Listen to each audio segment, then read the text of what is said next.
Even though it's been a while since we've read together before today, been a couple of weeks, I'm hoping that has just pulled you back into the book because that's where it gets really interesting.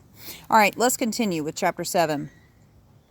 The leaves rustle over our head, black against the last gold of the sky.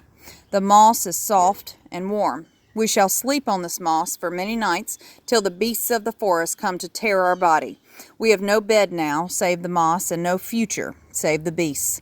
So think about one word that you would use to describe how he's feeling right now. Just think about that for a minute.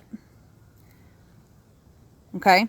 All at one time, I want you to say that word out loud. Ready, set, go. Say it out loud.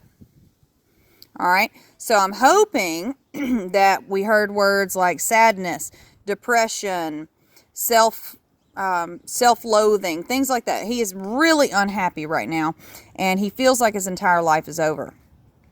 We are old now, yet we were young this morning, when we carried our glass box through the streets of the city to the home of the scholars. All right, when he says he's old now, but he was young this morning, he's saying this morning he was excited, he was going to the council, he was feeling energetic.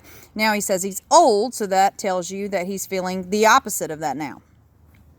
No men stopped us, for there were none about from the palace of corrective detention, and the others knew nothing. No men stopped us at the gate. We walked through empty passages and into the great hall where the World Council of Scholars sat in solemn meeting. We saw nothing as we entered save the sky and the great windows, blue and glowing. And then we saw the scholars who sat around a long table.